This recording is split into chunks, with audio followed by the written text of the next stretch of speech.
Secunderabad parliament BJP అభ్యర్థి కేంద్ర మంత్రి కిషన్ రెడ్డి ఎన్నికల ప్రచారంలో భాగంగా పలు సభలు సమావేశాలకు హాజరయ్యారు. అంతేకాకుండా పలు మీడియా సంస్థలకు ఇచ్చిన ఇంటర్వ్యూలలో కాంగ్రెస్ మరియు బీఆర్ఎస్ పై తీవ్ర స్థాయిలో విమర్శలు గుప్పించారు. రేవంత్ రెడ్డి బై మిస్టేక్ లో సీఎం అయ్యాడు, అంతే తప్ప అతడు ఏదో పొడిచాడు అని కాదు అంటూ కిషన్ రెడ్డి ఎద్దేవా చేశారు. పార్లమెంట్ ఎన్నికల్లో ఓడిపోతాం అనే భయంతో రేవంత్ రెడ్డి బీజేపీపై తప్పుడు ఆరోపణలు చేస్తున్నారు. గాడిద అసలు గుడ్డు పెట్టదు, కానీ సీఎం రేవంత్ రెడ్డి గాడిదతో గుడ్డు పెట్టించి ఈ భూమి మీద ఎక్కడ జరగని పనిని రేవంత్ రెడ్డి సాధ్యమయ్యేలా చేశారంటూ ఎద్దేవా చేశారు. ఎన్నికల ప్రచారంలో భాగంగా కిషన్ రెడ్డి మాట్లాడుతూ రాజ్యాంగం ద్వారా అంబేద్కర్ ఇచ్చిన రిజర్వేషన్లు ఎవ్వరు తొలగించలేరు, అలాంటి ఆలోచన మోడీ ప్రభుత్వం ఎప్పటికీ చేయదు.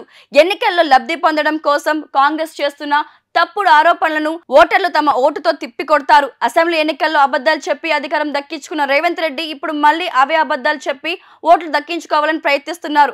ఈసారి ఓటర్లు కాంగ్రెస్ నమ్మే పరిస్థితి లేదు. బీఆర్ఎస్ పార్టీ కేసీఆర్ పై కోపంతో మాత్రమే తెలంగాణ ఓటర్లు కాంగ్రెస్ కు ఓటు వేసి అధికారంను కట్టబెట్టారు, అంతే తప్ప వారు ఏదో మేలు చేస్తారని కాదు అంటూ కిషన్ రెడ్డి చెప్పుకొచ్చారు. అసెంబ్లీ ఎన్నికల్లో తప్పుడు హామీలు ఇచ్చి ఓటు వేయించుకున్న కాంగ్రెస్ పార్టీకి ఈ ఎన్నికల్లో ప్రజలు తగిన గుణపాఠం చెప్తారు. ఈ ఎన్నికల్లో వారి గుణపాఠం చెప్తేనే ముందు అయినా ఇచ్చిన హామీల విషయం శ్రద్ధ కనబరుస్తారు. రేవంత్ రెడ్డి తన పార్టీ గుర్తు కంటే కూడా ఎక్కువ గాడిద గుడ్డును చూపిస్తున్నారు. ముందు రోజులలో కాంగ్రెస్ పార్టీ గుర్తు కూడా గాడిద గుడ్డు అయ్యే అవకాశాలు లేకపోలేదంటూ కిషన్ రెడ్డి ఎద్దేవా చేశారు. మరోసారి బీజేపీ అధికారంలోకి వస్తే రాజ్యాంగం రద్దు చేస్తారు అంటూ రేవంత్ రెడ్డి చేస్తున్న అసత్య ప్రచారంపై ఇప్పటికే ఫిర్యాదు చేస్తున్నట్లు కిషన్ రెడ్డి పేర్కొన్నారు. మతాల వారీగా రిజర్వేషన్లు ఇస్తూ బీసీ మరియు ఎస్సీ ఎస్టీలకు అన్యాయం చేసే విధంగా కాంగ్రెస్ పార్టీ పాలిత రాష్ట్రాల్లో ప్రభుత్వాలు వ్యవహరిస్తున్నారని, కానీ బీజేపీ మాత్రం మతాల వారీగా ఇచ్చే రిజర్వేషన్ల విషయంలో అసలు అంగీకారం తెలుపదు అని అన్నారు. ఏంది గోపన్న, మళ్ళీ ఉద్యమాల పోస్ట్ అంటిస్తున్నట్టున్నావు? ఇంకా ఉద్యమాలు ఎందుకు తమ్ముడు?